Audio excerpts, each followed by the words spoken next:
Davos global economic ఫోరంలో Telangana rising ప్రతినిధుల బృందం పర్యటన విజయవంతంగా ముగిసింది. 3 రోజుల సదస్సులో ఆశించిన లక్ష్యాన్ని సాధించారు. WEF సదస్సులో తెలంగాణ రైజింగ్ 2047 విజన్ లక్ష్యాలను ప్రపంచానికి చాటి చెప్పాలనే ప్రభుత్వ సంకల్పం నెరవేరింది. ఇక 3 రోజుల పాటు కూడా జరిగిన ఈ పర్యటనలో గ్లోబల్ క్యాపబిలిటీ డేటా సెంటర్లో పెట్టుబడులు భారీగా వచ్చాయి. అలాగే క్లీన్ అండ్ గ్రీన్ ఎనర్జీ తయారీ రంగాల్లో పెట్టుబడులు వచ్చాయి. AI అదేవిధంగా సస్టైనబిలిటీ స్కిల్లింగ్ కార్యక్రమాలకి సంబంధించిన పలు అవగాహన ఒప్పందాలు కూడా కుదుర్చుకుంది రాష్ట్ర ప్రభుత్వం. దావోస్ పర్యటనలో వరల్డ్ ఎకనామిక్ ఫోరం నిర్వహించిన 2 కీలక సెషన్స్ లో పాల్గొన్నారు సీఎం రేవంత్. హైదరాబాద్ లో world economic forum follow up forum నిర్వహించాలని ప్రతిపాదించారు. ఇక దీనికి సదస్సులో సానుకూల స్పందన లభించింది. అలాగే 3 రోజుల పాటు ప్రపంచ స్థాయి కంపెనీల పారిశ్రామిక దిగ్గజాలతో 12 ముఖాముఖి సమావేశాల్లో పాల్గొన్నారు సీఎం. ఇక గత నెలలో హైదరాబాద్ లో జరిగిన గ్లోబల్ సమ్మిట్ లో రాష్ట్ర ప్రభుత్వం భారీగా 5.75 లక్షల కోట్ల పెట్టుబడులను సాధించింది. సౌర పవన విద్యుత్ ఉత్పత్తికి ఐనాక్స్ గ్రూప్ ఆసక్తి చూపింది. తెలంగాణను కాలుష్య రహితంగా మార్చే లక్ష్యంతో ఐనాక్స్ గ్రూప్ డైరెక్టర్ దేవాష్ జైన్తో రాష్ట్ర ప్రతినిధులు భేటీ అయ్యారు. ఇక ఈ సందర్భంగా సోలార్ మాడ్యులర్స్ సహా ఆధునిక సుస్థిర తయారీ రంగాల్లో సహకార అవకాశాలపైన చర్చించారు. ఇక ఐనాక్స్ గ్రూప్ రాష్ట్రంలో సౌర పవన విద్యుత్ ఉత్పత్తి చేపట్టి ఆ తర్వాత తయారీ రంగంలోకి విస్తరించేందుకు ప్రణాళికలు రూపొందిస్తోంది. మరోవైపు రాష్ట్ర పారిశ్రామిక రంగానికి కాలుష్యం లేని క్లీన్ ఎలక్ట్రిసిటీ అందించాలనే ప్రణాళికలు కూడా ప్రభుత్వం రూపొందిస్తుందన్నారు ఐటీ శాఖ మంత్రి దుద్దిళ్ల శ్రీధర్ బాబు. డేటా సెంటర్ల నుంచి అధిక స్థాయిలో పునరుత్పాదక విద్యుత్ అవసరం పెరుగుతోందని చెప్పారు. నూతన తెలంగాణ ఎనర్జీ పాలసీ కింద అనేక ప్రోత్సాహకాలు అందిస్తున్నట్లు మంత్రి తెలిపారు. ఇక తెలంగాణ రైజింగ్ 2047 విజన్లో భాగంగా ప్యూర్ రేర్ ఫ్రేమ్ వర్క్తో మౌలిక సదుపాయాలు అభివృద్ధికి చేస్తున్నట్లుగా తెలిపారు.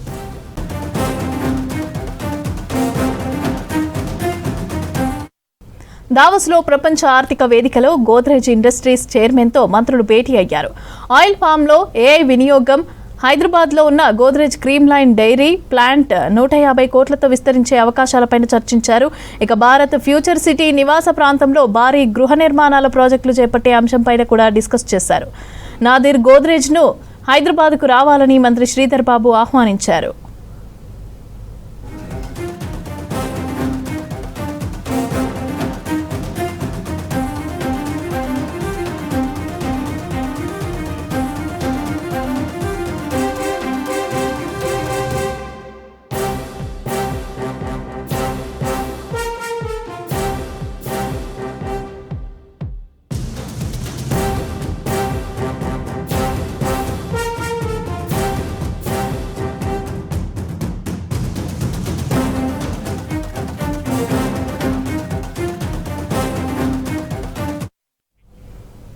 ఇవాళ జీహెచ్ఎంసీ స్టాండింగ్ కమిటీ మీటింగ్ జరిగింది.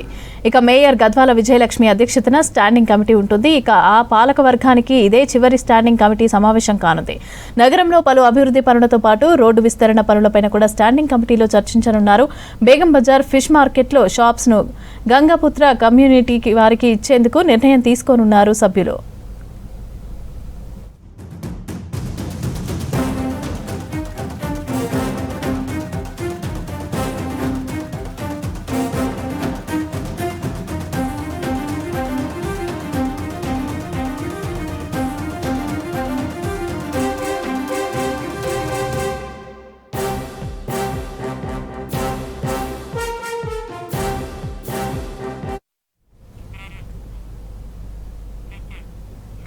హైదరాబాద్ అభివృద్ధికి సీఎం సమగ్ర ప్రణాళికతో ముందుకెళ్తున్నామని అన్నారు పొన్నం ప్రభాకర్. సమ్మిళిత అభివృద్ధి అదేవిధంగా మౌలిక వసతుల కల్పనపైన ప్రత్యేక ఫోకస్ పెట్టామన్నారు. హైదరాబాద్ జూబ్లీ హిల్స్ రోడ్ నెంబర్ 45లో చిల్డ్రన్ ప్లే పార్కును ప్రారంభించారు. 3 కోట్ల 10 లక్షల రూపాయల వ్యయంతో పార్కును అభివృద్ధి చేశారు. పార్కులో 10 లక్షల లీటర్ల వర్షపు నీటిని నిల్వ చేసే స్టోరేజ్ ప్లాంట్ కూడా ఏర్పాటు చేశామని తెలిపారు. ఈ కార్యక్రమంలో సీఎం సలహాదారు వేం నరేందర్ రెడ్డి, అదేవిధంగా mayor Gadwal Vijayalakshmi, GHMC commissioner RV Karnan, zonal commissioner Priyanka పాల్గొన్నారు.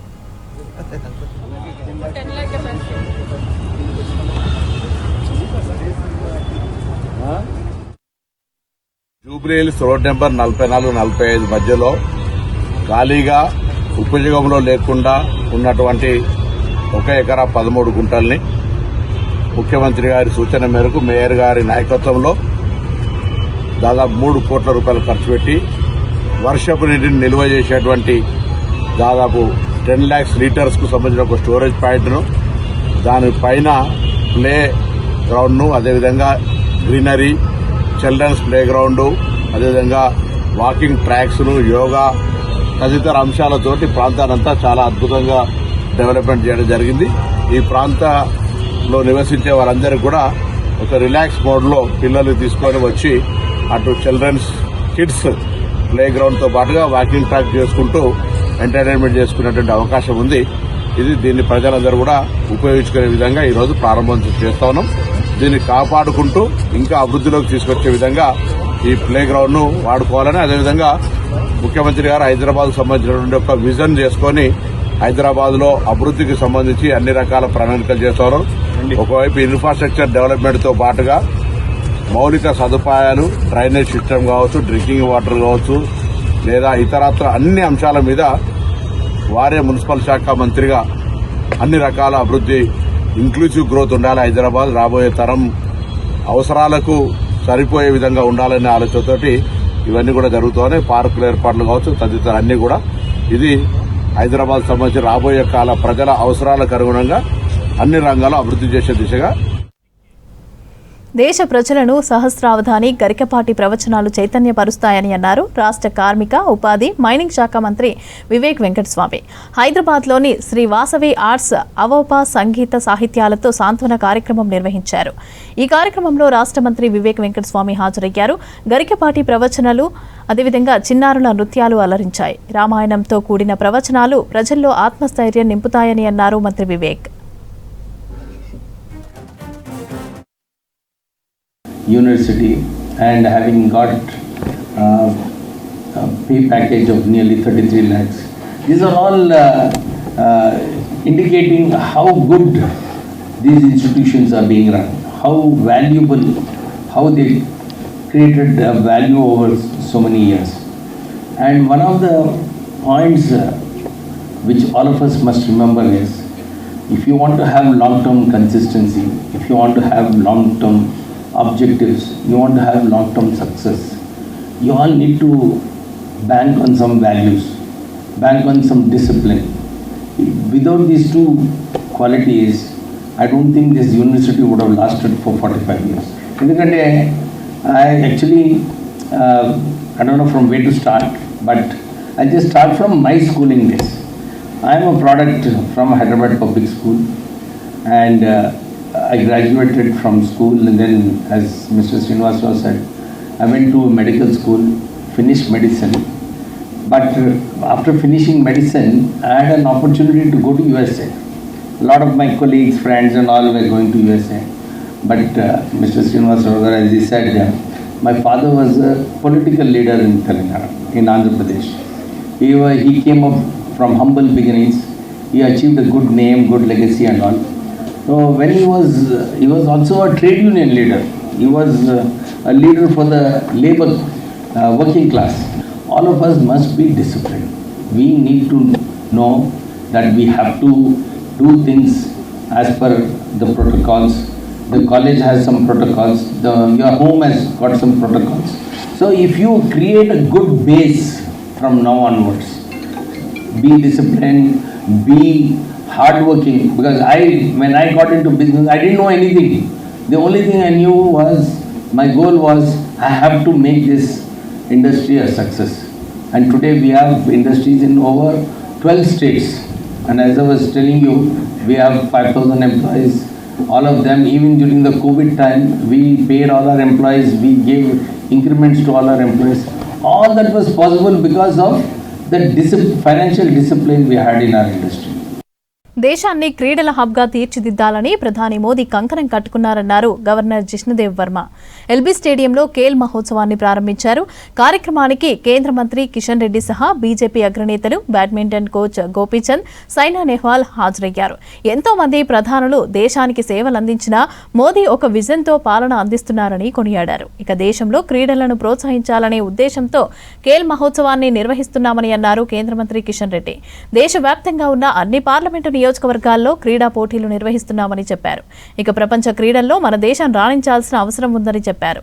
క్రీడల్లో దేశం వెనుకబడిందన్నారు. మోదీ ప్రధాని అయిన తర్వాత క్రీడలపై ఎక్కువ దృష్టి పెట్టిందన్నారు బీజేపీ స్టేట్ చీఫ్ రామచంద్రరావు.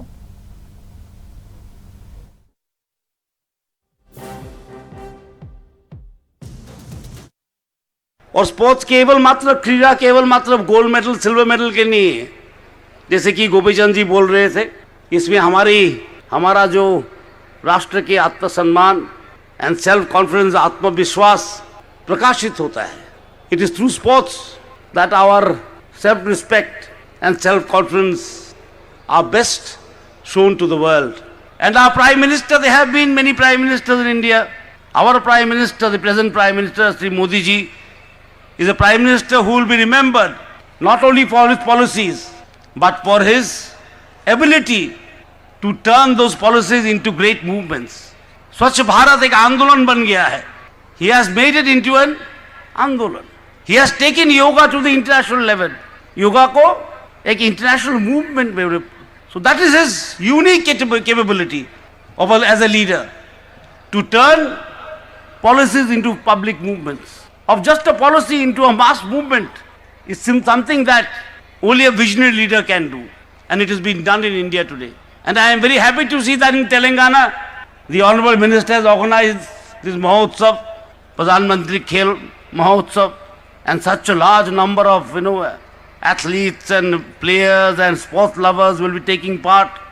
ఈరోజు ఈ క్రీడలు ఏవైతున్నాయో మన దేశంలో వాటిని ప్రోత్సహించాలనేటువంటి దృక్పథంతో నరేంద్ర మోడీ గారి నాయకత్వంలో దేశవ్యాప్తంగా అన్ని పార్లమెంటు నియోజకవర్గాల్లో ఈ రకమైనటువంటి కార్యక్రమాలు చేపడతా ఉన్నాం.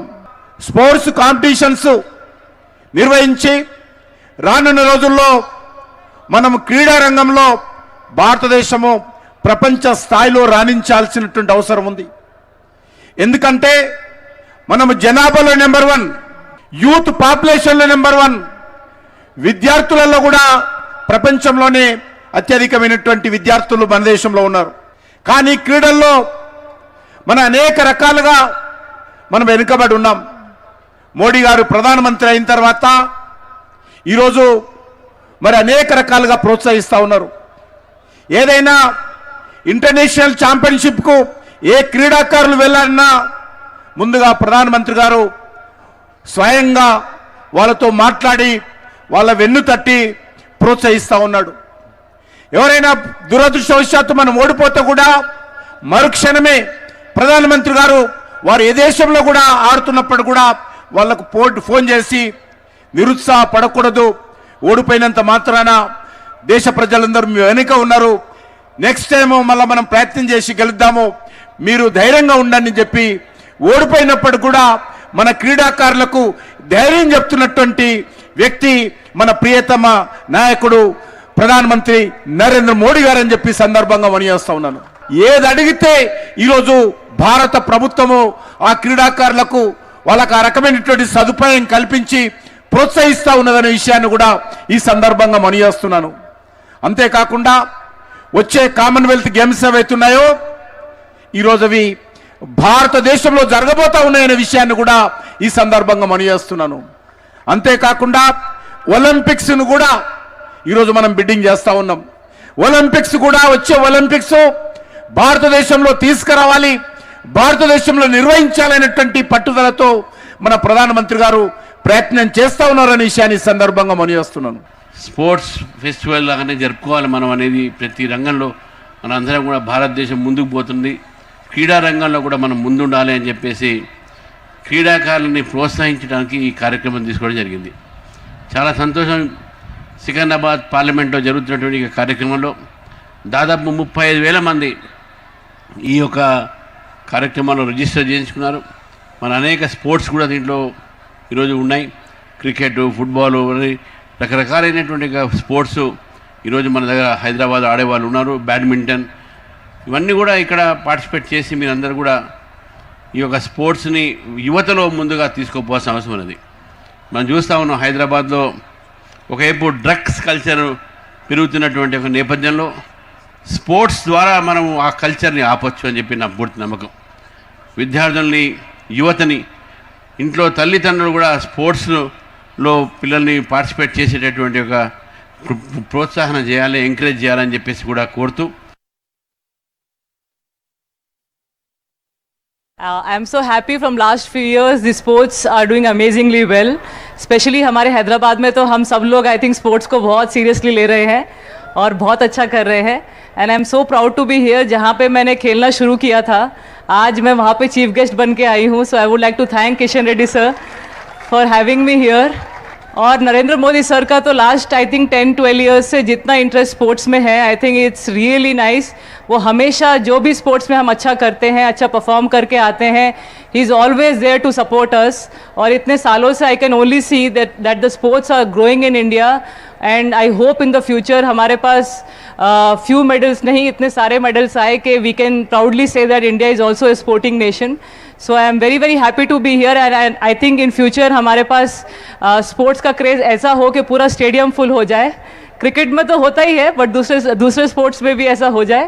But I am so proud that sport is doing well and it's going in a positive way.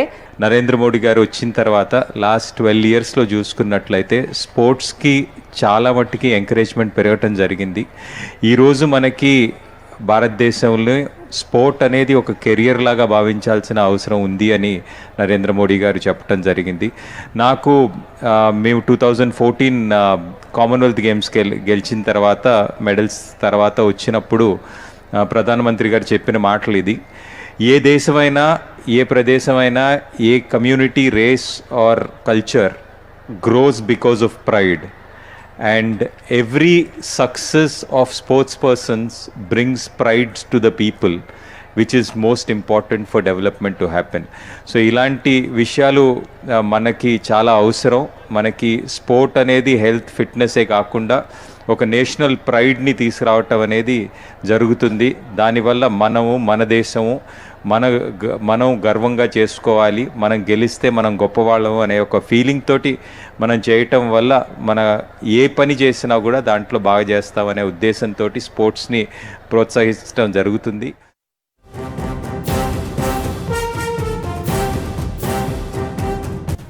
హైదరాబాద్లో డ్రంక్ అండ్ డ్రైవ్ టెస్టుల్లో పట్టుబడిన 270 మందికి జైలు శిక్ష పడింది. వీరంతా న్యూ ఇయర్ వేడుకల్లో తాగి వాహనాలు నడుపుతూ ఉండగా ట్రాఫిక్ పోలీసులు పట్టుకున్నారు. దీంతో వారిపై నమోదైన కేసులను విచారించింది కోర్టు. దోషులుగా తేలిన వారికి జైలు శిక్ష విధించింది. అలాగే నిందితులకు చెందిన ఆఫీసులు, విద్యా సంస్థల్లోనూ లెటర్లు రాసింది. మరోవైపు డ్రంక్ అండ్ డ్రైవ్ ను తీవ్ర నేరంగా పరిగణిస్తున్నారని తెలిపారు ట్రాఫిక్ పోలీసులు. తాగి వెహికల్ నడిపితే చట్టపరంగా కఠిన చర్యలు తీసుకుంటామని తెలిపారు. హైదరాబాద్లో డ్రంక్ అండ్ డ్రైవ్ టెస్టుల్లో పట్టుబడిన 270 మందికి జైలు శిక్ష పడింది. వీరంతా న్యూ ఇయర్ వేడుకల్లో తాగి వాహనాలు నడుపుతూ ఉండగా ట్రాఫిక్ పోలీసులు పట్టుకున్నారు. దీంతో వారిపై నమోదైన కేసులను విచారించింది కోర్టు. దోషులుగా తేలిన వారికి జైలు శిక్ష విధించింది. అలాగే నిందితులకు చెందిన ఆఫీసులు, అదేవిధంగా విద్యా సంస్థలకు కూడా లెటర్లు రాసింది.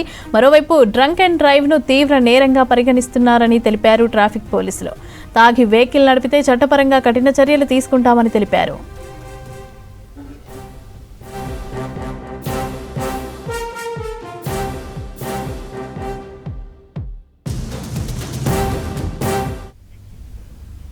కంటోన్మెంట్ అసెంబ్లీ నియోజకవర్గం జీహెచ్ఎంసీలో విలీనం చేయాలని కంటోన్మెంట్ ఎమ్మెల్యే శ్రీ గణేష్ చేపట్టిన రిలే నిరాహార దీక్ష 3వ రోజుకు చేరుకుంది.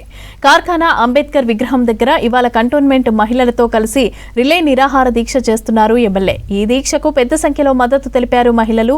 రాష్ట్ర మైనార్టీ కమిషన్ చైర్మన్ దీపక్ జాన్తో పాటు పలువురు నేతలు కూడా రిలే నిరాహార దీక్షలో పాల్గొన్నారు. కంటోన్మెంట్ అసెంబ్లీ నియోజకవర్గం కార్పొరేషన్లలో విలీనమైతే అభివృద్ధి జరుగుతుందని అన్నారు ఎమ్మెల్యే శ్రీ గణేష్.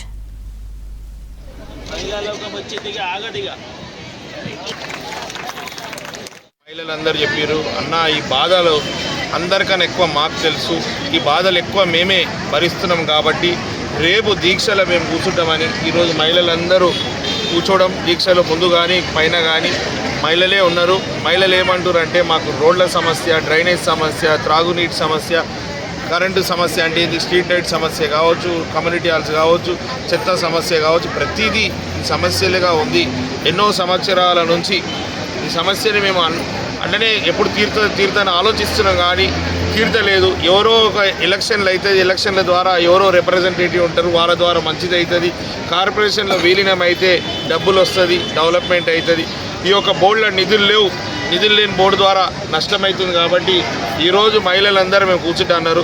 నాకు ఖచ్చితంగా నమ్మకం ఏముందంటే ఎక్కడ మహిళలు ఉంటారో అక్కడ దేవుడు ఉంటాడు. ఆ దయ్యాలు పట్టిన బీజేపీ కేంద్ర ప్రభుత్వం, మోదీ ప్రభుత్వానికి ఖచ్చితంగా దేవుడు వారికి దారి చూపిస్తాడు. వాళ్ళ మనసులు మారుతాయి. ఈ ప్రాంత ప్రజలు ఎంత ఇబ్బంది పడుతున్నారని వారు గ్రహించే రోజు వస్తుంది. ఈటెల రాజేందర్ గారు కూడా సానుకూలంగా స్పందించి వారితోటి ఖచ్చితంగా విలీనం చేస్తారని పూర్తిగా విశ్వాసం ఉంది. ఎందుకంటే మహిళలే బయటకు వచ్చిందంటే ఇక ఈ ఉద్యమం ఏ మాదిరిగా ఉందో మనం తెలుసుకోవాలి. ఎందుకంటే వారి సమస్య ఇప్పుడు ఒక ఎమ్మెల్యేగా నాకేంది ఇంకో 3 సంవత్సరాల వారికి ఎలక్షన్లు లేవు, నాకు ఎలాంటి సమస్య లేదు. వాళ్ళ సమస్యనే నా సమస్య. కాబట్టి వారు గుర్తించి గ్రహించి మేమే మద్దతుకు వస్తాం, మేమే మీతో పాటు కూర్చుంటామని కూర్చురు. కాబట్టి మార్పు వస్తుంది, విలీనం జరుగుతుంది. ఖైరతాబాద్ మెయిన్ రోడ్డుపై జరిగిన స్నాచింగ్ స్పాట్ ఎఫ్ఐఆర్ నమోదు చేశారు ఖైరతాబాద్ జోన్ పోలీసులు. గోషమహల్ నుంచి ఎర్రమంచిలకు ఉమాదేవి దంపతులు వెళ్తున్న క్రమంలో స్నాచింగ్ ఘటన జరిగింది. బైక్పై వచ్చిన యువకులు ఉమాదేవి బ్యాగ్ను లాక్కొని వెళ్లిపోవడంతో షాక్కి గురయ్యారు దంపతులు. ఇక స్నాచింగ్ ఘటనా స్థలాన్ని పరిశీలించిన ఖైరతాబాద్ జోన్ డీసీపీ శిల్పవల్లి ఈ ఘటనపైన దర్యాప్తు చేపట్టారు.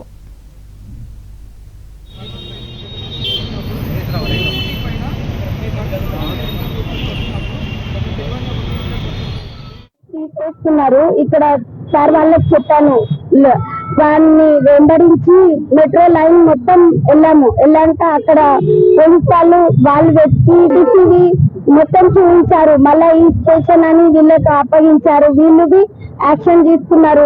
ఏం ఎఫ్ఐఆర్ ఫైర్ చేయాలో చేశారు. నేను చెప్పిన ఇమీడియట్ ఒక 10 minutes లోనే వాళ్ళు యాక్షన్ తీసుకున్నారు. అక్కడ పోలీస్ వాళ్ళైనా ఇక్కడ పోలీస్ వాళ్ళైనా నేనైతే ఆన్సర్ చెప్తున్నాను. మనకి చట్టంలో విక్టిమ్ దగ్గరికి వెళ్ళి అక్కడే స్టేట్మెంట్ రికార్డ్ చేసుకుని అని ఉంది.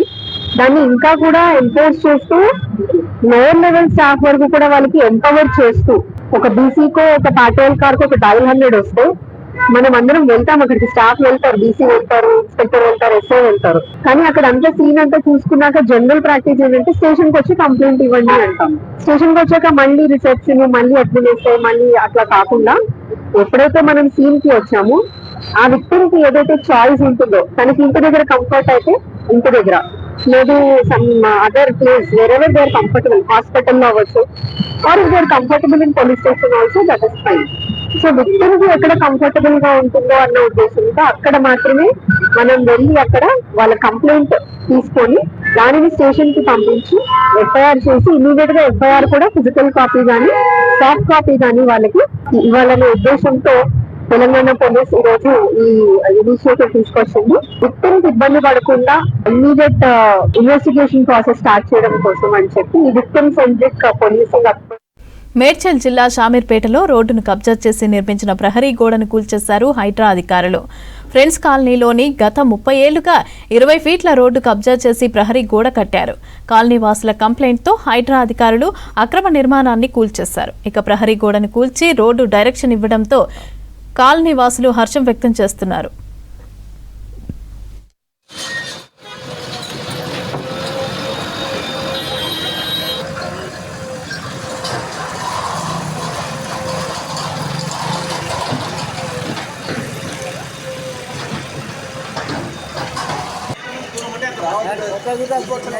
उधर जाके निकालो, मीडिया वाला है, ठीक है, उधर जाके निकालो तो एक के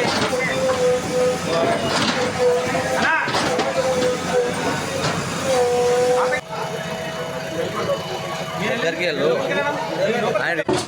10 ఏళ్లలో చేసిన పాపాలే కేటీఆర్ను వెంటాడుతున్నాయని అన్నారు ఎమ్మెల్సీ బల్మూరి వెంకట్.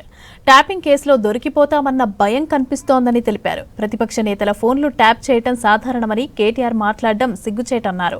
గతంలో కర్ణాటకలో ఫోన్ ట్యాప్ చేయడంతో ముఖ్యమంత్రి రాజీనామా చేసిన సందర్భాలు కూడా ఉన్నాయని తెలిపారు. ఎన్ని జిమ్మిక్కులు చేసినా తప్పులకు శిక్ష అనుభవించాల్సిందేనని అన్నారు బల్మూరి వెంకట్. 100% విచారణలో దొరికిపోతా అనే ఒక భయం కేటీఆర్ మాటల్లో చాలా స్పష్టంగా అర్థమవుతుంది. ఏదైతే నువ్వు మాట్లాడుతున్న సందర్భాల్లో ఇది సర్వసాధారణము, ప్రతిపక్ష నాయకుల ఫోన్ ట్యాపులు చేస్తారు. ఏదైతే రాజకీయంలో ఉన్నప్పుడు, అధికారంలో ఉన్నప్పుడు ఇదేదో రెగ్యులర్ ప్రొసీజర్గా చెప్పే ప్రయత్నం చేస్తున్నావు. అండ్ రేపు పొద్దున కూడా దొరికినా కూడా నేను ముందే చెప్పినా కదా అనే విధంగా నీ యొక్క ప్రసంగం ఉన్నట్టు చాలా స్పష్టంగా అర్థమవుతుంది. కేటీఆర్ ఇంత చదువుకున్నా అంత చదువుకున్నా అని మాట్లాడుతావు, కనీసము సోయి లేదు. ఫోన్ ట్యాపింగ్ అనేది దేశ విద్రోహ శక్తులది, అంటే దేశ సంఘ విద్రోహ శక్తులది. యాంటీ సోషల్ ఎలిమెంట్స్కి సంబంధించి వాళ్ళ ఫోన్లో ట్యాప్ చేస్తారు. దానికి కూడా ఒక ప్రొసీజర్, ఒక కమిటీ, ఒక ప్రక్రియ ఉంటుంది. గతంలో ఇదే రకంగా కర్ణాటకకి సంబంధించిన ఒక ముఖ్యమంత్రి 1988లో 1988లో హెగ్డే అనే ఒక ముఖ్యమంత్రి ఆ రోజు ఇదే రకంగా ఫోన్ ట్యాపింగ్ ఏదైతే కార్యకలాపాలు చేపడితే తర్వాత ఆయన ముఖ్యమంత్రి పదవికి రాజీనామా చేయాల్సి వచ్చింది. ఈరోజు అంగీకరించే విధంగా మాట్లాడుతున్నావు. నువ్వు ఎన్ని నాటకాలు ఆడినా, ఎన్ని డ్రామాలు ఆడినా, మీరు 10 ఏళ్ళ అధికారంలో ఉన్నప్పుడు నీచానికి దిగజారిపోయి ఇద్దరు వ్యక్తుల మధ్యలో సంభాషణ విని మీ రాజకీయ స్వార్థ ప్రయోజనాల కోసం ఎంతో మంది జీవితాలను ఆగం చేసిర్రు, ఎంతో మంది జీవితాలను నాశనం చేసిర్రు. తెలంగాణ సమాజం ముందు నిజాలన్నీ కూడా బట్టబయలైతాయి, మీకు జైలు శిక్ష తప్పదని చెప్పి కల్వకుంట్ల రాష్ట్రంలో యువ గాయకుల ప్రతిభను ప్రోత్సహించే లక్ష్యంతో నుమాయిష్ సూర్ స్టార్ 2026 పోటీలను నిర్వహిస్తున్నారు ఎగ్జిబిషన్ సొసైటీ సభ్యులు. నాంపల్లి ఎగ్జిబిషన్ సొసైటీ ఆఫీసులో ఈ నెల 25 వరకు 16 ఏళ్ల నుంచి 35 ఏళ్ల గాయకులు తమ పేర్లను నమోదు చేసుకోవాలని అన్నారు. ఫిబ్రవరి 8న గ్రాండ్ ఫినాలే పోటీలు నిర్వహిస్తామని అన్నారు కార్యదర్శి బిఎన్ రాజేశ్వర్. గెలుపొందిన మొదటి విజేతకు ₹1,00,000 ప్రైజ్ మనీతో పాటు సూర్ స్టార్ 2026 ట్రోఫీ కూడా అందజేస్తామని అన్నారు.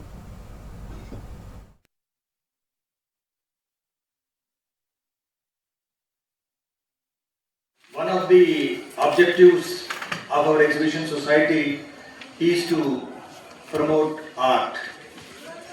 Part of that, every year, हर साल हम यहाँ पर जो है यंग टैलेंट को जो है मौका देते हैं.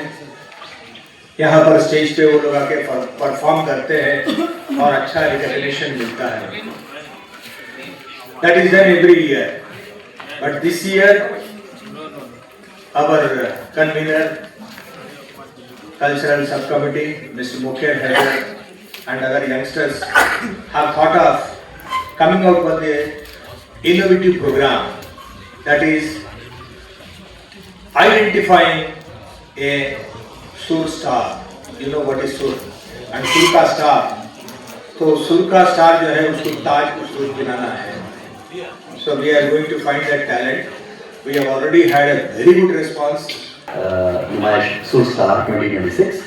I would like to thank the members of the Exhibition Society as well as OGA and Economic Committee who are present here. I would like to thank the members of the print and electronic and digital media who are present here. Thank you for your time. So I'll speak a little bit in English. So this year we have started this initiative and we are trying to identify and bring out the best talent as far as singers in the city as well as the state and perhaps even the country. This competition is going to be along the lines of international competitions such as American Idol or Indian Idol or Saregama. We will have auditions. We already have had, as the Secretary said, we have already had 400 plus applications. The last date is 25th for the applications. We are expecting maybe even 500 or more. So we are going to have auditions. We are going to screen the applicants, and then we are going to select 12. ఆకాశాన్ని తాకుతున్న బంగారం ధరల ప్రభావం ఆరోగ్య రంగంపై పడింది. ఆయుర్వేదంలో బంగారంతో తయారు చేసే మందుల ధరలు భారీగా పెరిగాయి. అంతర్జాతీయ మార్కెట్లో మారుతున్న పరిస్థితులు, పెట్టుబడిదారుల డిమాండ్ పెరగడంతో దేశీయంగా బంగారం ధరలు ఎప్పటికప్పుడు కొత్త రికార్డులను సృష్టిస్తున్నాయి. దీంతో పెరిగిన బంగారం ధరల ప్రభావం ఇప్పుడు ఆయుర్వేద వైద్యంపై కూడా స్పష్టంగా కనిపిస్తోంది.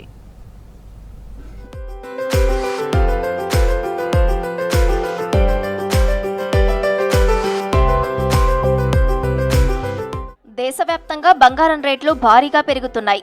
బంగారంతో పాటు దాని ఆధారిత వస్తువుల ధరలు కూడా పెరిగాయి. అందులో ముఖ్యమైనది స్వర్ణంతో తయారు చేసిన ఆయుర్వేద మందులు. ఆయుర్వేదంలో మొండి రోగాలను, జబ్బులను తగ్గించే వాటిలో బంగారాన్ని వాడుతుంటారు. ఇప్పుడు పెరిగిన బంగారంతో గోల్డ్ మెడిసిన్స్ ధరలు కూడా భారీగా పెరిగాయి.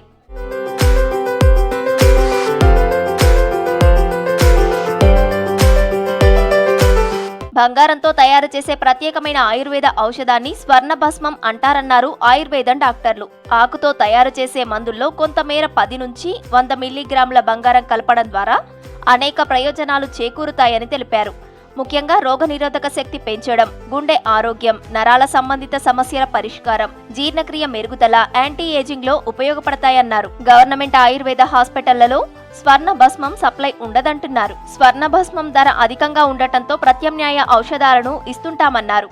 కొన్ని రకాల భయంకరమైన నెక్స్ట్ లెవెల్ ఆఫ్ ట్రీట్మెంట్ కావాలి అన్నప్పుడు మాత్రమే మనం ఈ స్వర్ణ ఔషధాలు వాడతాం. దానికి లిమిట్ చేస్తాం. ఆ కాస్ట్లీ మెడిసిన్స్ ఆ డిసీజ్ని బట్టి, ఆ అఫోర్డబిలిటీని బట్టి రాయడం జరుగుతుంది. ఒక వైద్యుడు వాళ్ళకి అది అఫోర్డబిలిటీ ఉన్న వాళ్ళకి రాస్తాం కాబట్టి అది ఆ కేటగిరీ వాళ్ళకి ఈ స్వర్ణ భస్మ కాస్ట్లీ కావడం వల్ల ఎఫెక్ట్ పడుతుంది. సో మిగతా కేటగిరీ అంతా we have very wide range of medicines, వాటికి ఇబ్బంది ఉండదు. మనకి ఇప్పుడు స్వర్ణ భస్మ ఉంది. మనకి ఆయుర్వేదిక్లో ఏం చెప్పారంటే if one drug is not available, the next alternate ఏంటి? సో అది ఎఫర్ట్ చేయలేడు పేషెంట్. సో నెక్స్ట్ దాంట్లో స్వర్ణ భాక్షిక భస్మ ఉంటుంది మనకి. ఇంకోటి ఇట్స్ వెరీ ఎఫర్డబుల్ అనమాట. ఇట్స్ క్వైట్ ఎకనామికల్ అలాంటి మెడిసిన్. ఆయుర్వేదంలో మినరల్స్ తో తయారు చేసిన మెడిసిన్లు ఎక్కువగా నార్త్ సైడ్ ఉపయోగిస్తారంటున్నారు డాక్టర్లు. మన దగ్గర హెర్బల్స్ తో పాటు మినరల్స్ తో తయారు చేసిన మెడిసిన్స్ వాడుతుంటామన్నారు. స్వర్ణ భస్మం నార్మల్ గానే కాస్ట్ ఎక్కువగా ఉండటంతో ఇతర లోహాల భస్మాలు, రజత భస్మం, తామ్ర భస్మం వంటివి ఉపయోగిస్తుంటారన్నారు. ఇక ఆయుర్వేద కాలేజీలో విద్యార్థులకు స్వర్ణ భస్మం గురించి క్లాసెస్ ఉంటాయంటున్నారు. ఇప్పుడున్న సిచ్యువేషన్స్లో కాస్ట్లీ మెడిసిన్స్ కంటే కూడా మన చీప్ మెడిసిన్స్ మీదనే ఎక్కువ కాన్సన్ట్రేట్ చేస్తాము. మన దేశంలో ఏమంటే 3 ప్రదేశాలు ఉన్నాయి. సౌత్, ఎక్స్ట్రీమ్ సౌత్ కేరళ, మనది మిడిల్ పార్ట్, ఎక్స్ట్రీమ్ హిమాలయాస్ అట్లా ఉన్నాయి. సో మన ఏరియాలో ఎక్స్ట్రీమ్ సౌత్లో కేరళలో హర్బల్ ప్లాంటేషన్స్ ఎక్కువ ఉంటుంది కాబట్టి అక్కడ ఎక్కువ హర్బల్ మెడిసిన్స్ యూస్ చేస్తారు. అదే నార్త్లోకి వెళ్తే కంప్లీట్గా మినరల్ మెడిసిన్స్ యూస్ చేస్తారు. మన దగ్గర హర్బో మినరల్ ఎక్కువ యూస్ చేస్తాం. సో ఈ స్వర్ణ భస్మ ఇలాంటివి మనం యూస్ చేసేది తక్కువ, ఎక్సెప్ట్ ఫర్ హైలీ అక్యూట్ కండిషన్స్లో తప్ప మనం ఎక్కువ యూస్ చేయము. ఎక్కువ శాతం హర్బల్ మెడిసిన్ తోటే మన వాళ్ళకి మంచి రిజల్ట్ వస్తుంది. ఇక్కడ మనం ఏంటి అంటే హెవీ మెటల్స్, మినరల్స్ కి సంబంధించిన మెడిసిన్స్, లోహ భస్మము, స్వర్ణ భస్మం, రజత భస్మం, గోదంతి భస్మం, ఇలా మినరల్స్ అండ్ మెటల్ బేస్డ్ భస్మాస్ ప్రిపరేషన్స్ అవన్నీ చేపిస్తూ ఉంటాం. ఇక్కడ స్వర్ణ భస్మాస్ జనరలీ కూడా మనకి చాలా కాస్ట్లీ ఉంటుంది కాబట్టి సో మనం స్టూడెంట్ బేస్లో ఓన్లీ మనకి ఏదైనా డ్రగ్ ఫార్ములేషన్లో ప్రిపరేషన్లో చాలా ఎమర్జెన్సీ ఉంటే మాత్రమే చేపిస్తాం. కానీ లేదంటే రిఫరెన్స్ బేస్డ్ ఏవైతే నార్మల్ మనకి అఫోర్డబుల్ కాస్ట్లో ఉంటాయో అవి పెట్టి భస్మాస్ అనేవి చేపిస్తుంటాం. ఇప్పుడు ఇదే భస్మాస్ మనం మఫుల్ ఫర్నేస్లో చేపిస్తున్నాము. అవి కూడా చూపిస్తూ ఉంటాం పిల్లలకి, ఫార్మసీకి వాటికి తీసుకుని వెళ్ళి muffled furnace and modern technique use చేసి ఎలా ఇన్సినరేట్ చేస్తాం అనేది కూడా చూపిస్తాం. బంగారం ధరల పెరుగుదల ఆయుర్వేద మందుల తయారీపై కూడా క్లియర్ గా ప్రభావం చూపుతోందంటున్నారు ఆయుర్వేద మెడిసిన్ వ్యాపారులు. అనేక ప్రసిద్ధ ఆయుర్వేద బంగారంతో తయారయ్యే ఔషధాలు తయారీ ఖర్చు పెరగడం, వాటి ధరలు కూడా పెరిగిపోతున్నాయన్నారు. ప్రత్యేకంగా బంగారంతో తయారయ్యే స్వర్ణ భస్మం, స్వర్ణ వసంత మాలతి, స్వర్ణ ప్రాసనం వంటి మందుల తయారీ ఖర్చు గణనీయంగా పెరగడంతో గతంతో పోలిస్తే కొన్ని మందుల ధరలు డబుల్ రేటు వరకు పెరిగినట్లు సమాచారం ఉందన్నారు. కానీ ప్రస్తుతం తమ వద్ద ఉన్న ఓల్డ్ స్టాక్ మాత్రం ఎంఆర్పీ ఉన్న రేట్కి ఇస్తున్నామన్నారు. గోల్డ్ సంబంధించి బృహత్వ చింతామణి, రసరాజరస్సు, రసరాజేశ్వర రస్సు, స్వర్ణ మహాయోగరాజులు, స్వర్ణ గుగ్గులు ఇటువంటివి ఉంటాయండి. చాలా రకాలు ఉంటాయి. ఇంకా ఇవి మామూలుగా నరాలకు సంబంధించి ఈ పక్షవాతంలో, యాంటీ ఏజింగ్, ఇమ్యూనిటీ వీటిలో వాడుతుంటారు. ఇప్పుడు స్వర్ణ భస్మం అంటే 125 mg మిల్లీగ్రామ్స్, 2400 దాని కాస్ట్ వచ్చేసి. అది చాలా తక్కువ మంది వాడుతుంటారు. అది గోల్డ్ ప్రైస్ పెరిగితే అంటే ప్రైస్ పెరిగినప్పుడు పాత వాటికి ఏం పెరగవు రేట్స్. మళ్ళీ కొత్త ప్రొడక్షన్ ఎప్పుడైనా వచ్చినప్పుడు వాటికి పెంచుతుంటారు కానీ పాత వాటికి ఏం ప్రైస్ పెరగదు. కంపల్సరీ అవసరం ఉన్నప్పుడే వాడతారు ఇటువంటివన్నీ. అంటే ఇప్పుడు పక్ష పెరాలసిస్ పేషెంట్ ఉన్నాడు, అసలు తను నడవలేని స్థితిలో ఉండి చాలా క్రానిక్గా ఉన్నప్పుడే వీళ్ళు ప్రిస్క్రైబ్ చేస్తారు కానీ రెగ్యులర్గా అందరికీ రాయరు ఇటువంటివి. స్వర్ణ భస్మంతో వివిధ రకాల ఆయుర్వేదిక్ మెడిసిన్స్ తయారీ అవుతుందని తెలిపారు వ్యాపారులు. ముఖ్యంగా రోగ నిరోధక శక్తి, నరాల బలహీనత వంటి అనారోగ్య సమస్యల పరిష్కారానికి బంగారంతో తయారు చేసిన ఆయుర్వేదిక్ మెడిసిన్స్ వాడకం ఉంటుందని డాక్టర్ ప్రిస్క్రిప్షన్తో వినియోగదారులకు ఇస్తుంటామన్నారు. దీర్ఘకాలిక వ్యాధులకు ఉపయోగపడే గోల్డ్ ఆయుర్వేదిక్ మెడిసిన్స్ చాలా తక్కువ మంది మాత్రమే కొనుగోలు చేస్తారంటున్నారు. 100లో 10% మంది మాత్రమే కొనుగోలు చేస్తారన్నారు. ఆయుర్వేదంలో కూడా మనము గోల్డ్ మెడిసిన్స్ ప్రిఫర్ చేస్తారు. ఇప్పుడున్న గోల్డ్ మెడిసిన్స్కి కాస్ట్కి ఇప్పుడు న్యూ వచ్చే ఎంఆర్పికి చాలా డిఫరెన్స్ ఉంది. ఇక్కడ మా దగ్గర వచ్చేసి గోల్డ్ ఐటమ్స్ ఓల్డ్ ఎంఆర్పి మీదే రన్ అవుతుంది. ఇక్కడ బైద్యనాథ్ నుంచి మాకు వాత చింతామణి రస్ వస్తుంది. మళ్ళీ ఎగ్జాంపుల్ స్వర్ణ భస్మ ఉంది. దీని కాస్ట్ కూడా ఇప్పుడు అరౌండ్ 4950 అవుతుంది. ఇప్పుడు వచ్చే న్యూ ఎంఆర్పి వచ్చేసి అరౌండ్ 7000 వరకు కూడా వెళ్ళొచ్చు. గోల్డ్ ఐటమ్స్ మామూలు డాక్టర్స్ ప్రిస్క్రిప్షన్ చేస్తేనే ఇస్తూ ఉంటాం మేము. ధరల పెరుగుదల వల్ల దీర్ఘకాలిక చికిత్సలు తీసుకునే రోగులపై ఆర్థిక భారం పడనుంది. భవిష్యత్తులో బంగారం ధరలు మరింత పెరిగితే ఆయుర్వేద స్వర్ణ మందుల ధరలు ఇంకా పెరిగే అవకాశముందని నిపుణులు అంచనా వేస్తున్నారు. మొత్తానికి బంగారం ధరల పెరుగుదల ఆయుర్వేద మందులపై కూడా ప్రభావం చూపుతూ రోగుల జేబులపై భారం పెడుతోంది.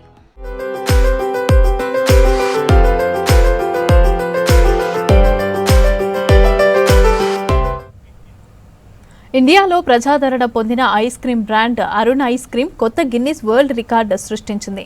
చెన్నైలో 4800 పిల్లలను కలిపి ఐస్ క్రీమ్ను నొక్కే పొడవైన గొలుసును సృష్టించింది.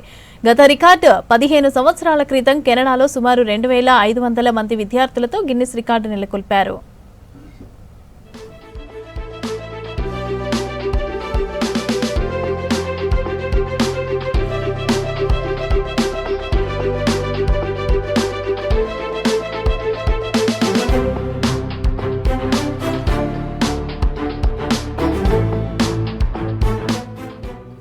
పాలు క్రీమ్తో తయారు చేసిన Arun ice cream butterscotch chocolate flavour jolly ట్రైన్ను ఆస్వాదించారు పిల్లలు. నిమిషం పాటు నిరంతరం ఐస్ క్రీమ్ తిని చేతులు పట్టుకొని మానవహారం ఏర్పాటు చేశారు. వారి కుడివైపున ఉన్న వ్యక్తికి ఐస్ క్రీమ్ అందించడం ద్వారా ఈ రికార్డు సాధించారు. ఇక గిన్నిస్ వరల్డ్ రికార్డును యూకే గిన్నిస్ బృందం నుంచి రిచర్డ్ విలియమ్స్ టన్నింగ్, పూణే గిన్నిస్ బృందం నుంచి శ్రీమిలింద్ వెర్లేకర్ అధికారికంగా గుర్తించారు.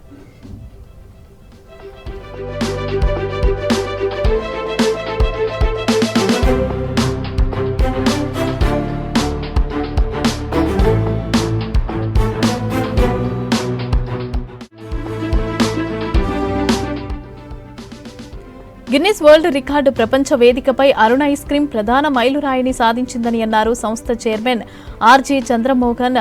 ఇక స్థిరమైన నాణ్యతకు నిబద్ధతకు మారుపేరుగా అరుణ్ ఐస్ క్రీమ్ మారిందని అన్నారు.